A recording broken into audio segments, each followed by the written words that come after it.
ପାରଳାଖେମୁଣ୍ଡିର ଗୁଣ୍ଡିଚାବାଡ଼ିଠାରେ ହେରା ପଞ୍ଚମୀ ମହାସମାରୋହରେ ପାଳିତ। ଗଜପତି ଜିଲ୍ଲା ସଦର ମହକୁମା ପାରଳାଖେମୁଣ୍ଡିଠାରେ ହେରା ପଞ୍ଚମୀ ମହାସମାରୋହରେ ପାଳିତ ହୋଇଯାଇଛି। ଆଷାଢ଼ ମାସର ଶୁକ୍ଳ ପଞ୍ଚମୀରେ ହେରା ପଞ୍ଚମୀ ପାଳିତ ହୋଇଥାଏ। ମା ମହାଲକ୍ଷ୍ମୀଙ୍କୁ ଏକା ଛାଡ଼ି ପ୍ରଭୁ ଶ୍ରୀଜଗନ୍ନାଥ ବଡ଼ ଭାଇ ବଳଭଦ୍ର ଭଉଣୀ ସୁଭଦ୍ରାଙ୍କ ସହିତ ରଥଯାତ୍ରାରେ ଗୁଣ୍ଡିଚା ମନ୍ଦିରକୁ ଯାତ୍ରା କରନ୍ତି। ଦିନେ ଦୁଇ ଦିନରେ ଫେରି ଆସିବେ ବୋଲି ଲକ୍ଷ୍ମୀଙ୍କୁ ପ୍ରତିଶ୍ରୁତି ଦେଇଥାନ୍ତି, କିନ୍ତୁ ତାଙ୍କ ପ୍ରତିଶ୍ରୁତିକୁ ଭକ୍ତଙ୍କ ଗହଣରେ ରହି ଭୁଲି ଯାଆନ୍ତି। ଅଭିମାନ ଓ କ୍ରୋଧରେ ମା ମହାଲକ୍ଷ୍ମୀ ଗୁଣ୍ଡିଚା ମନ୍ଦିରକୁ ଆସିଥାନ୍ତି। ସେତେବେଳେ ମହାପ୍ରଭୁଙ୍କ ସନ୍ଧ୍ୟା ଆଳତି ହୋଇ ପହଡ ପଡିଥାଏ। ମା ମହାଲକ୍ଷ୍ମୀ ବିରସ ମନରେ ପ୍ରଭୁଙ୍କ ଦର୍ଶନ ନ ପାଇ ଫେରିଯାଆନ୍ତି। ଗଲାବେଳେ ନିଜର ଅଭିମାନକୁ ଦେଖାଇବା ପାଇଁ ରଥ କାଠ ଖଣ୍ଡିଏ ଭାଙ୍ଗି ଦେଇ ଯାଆନ୍ତି। ଆଜି ପାଗ ଅନୁକୂଳ ହୋଇଥିବାରୁ ଆଖପାଖ ପୁରପଲ୍ଲୀରୁ ଓ ପଡୋଶୀ ରାଜ୍ୟ ଆନ୍ଧ୍ରପ୍ରଦେଶରୁ ମଧ୍ୟ ବହୁ ଭକ୍ତମାନଙ୍କ ସମାଗମ ଦେଖିବାକୁ ମିଳିଛି। ମନ୍ଦିର ପରିସରରେ ଏକ ଆଧ୍ୟାତ୍ମିକ ପରିବେଶ ସୃଷ୍ଟି ହୋଇଛି। ଶାନ୍ତି ଶୃଙ୍ଖଳା ରକ୍ଷା ସକାଶେ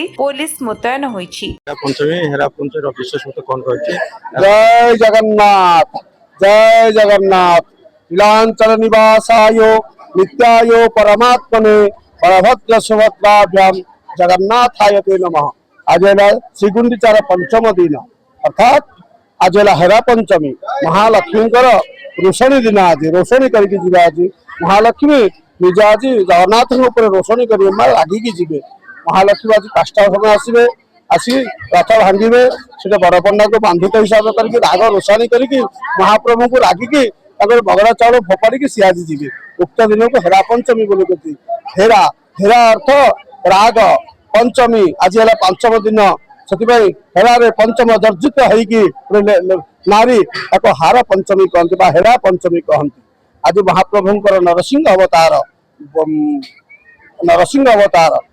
आपर महाप्रभु जो नरसिंह अवतार होते प्रहलाद को प्रहलादर भक्त होगी प्रहलाद पिता को दमन करने नरसिंह अवतार धारण करते महाप्रभु जगन्नाथ श्री विष्णु आ बराह धारण कर महाप्रभु पृथ्वी की रक्षा करने निज सुंदर बराह रूप धारण आज नरसिंह बराह रूप उत्तर रूप काली चेंज हम दैनंदिन रीति जपरी रीति चलिया कथा से रीति आम चली सर्वस्व नीति 4टा मंदिर द्वार खोला श्री गुंडीचा मंदिर महाप्रभुंर जहाँ कहती आज है महाप्रभुंर जन्मवेदी द्वार है 4टा बेलू खोला महाप्रभुंर 4टा बेलू दैनंदिन नीति आम अवकाश नीति समस्त सरला महाप्रभु भेष धारण कले काली उक्त भेष धारण करते जहाँप्रति संस्कार है कहीं द्वितीय भेष धारण कले संस्कार हुए संस्कार है पुणी महाप्रभु जमी दैनंदिन नीति लगे कथा बाल्य भोग अवकाश इत्यादि नीति सरला बर्तमान लोक प्रचुर आसवा चली। आज हेरा पंचमी जेहेतु लोक प्रचुर आसवा चली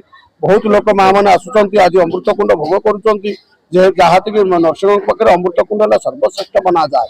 महाप्रभुंर नरसिंहर है उग्रवीर चलंतं सर्वतोमुखम नृसिंहं भीषणं भद्र मृत्योर्मृत्यो नमाम्यहम्।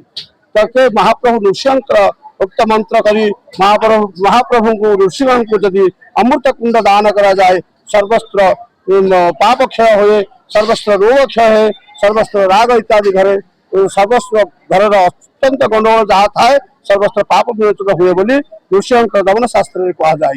जय जगन्नाथ जय जगन्नाथ जय जगन्नाथ सबु बंधन खोली देई प्रभु तुम्हारी बंधने रख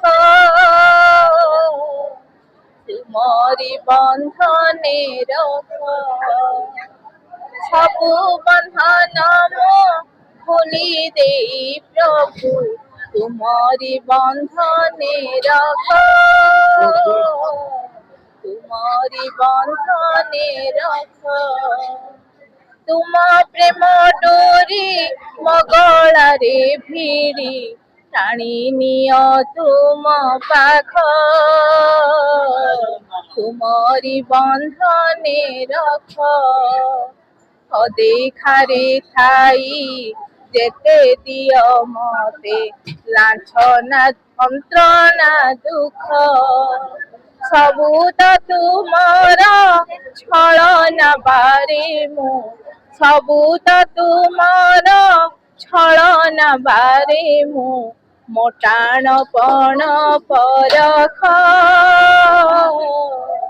मोटाण पण परख सबु बंधन मो खोली दे प्रभु तुमरी बंधने रख तुमरी बंधने रख तुमरी बंधने रख। गजपति रेणुबाला बेहरा रिपोर्ट विश्व विजय न्यूज ओडिशा।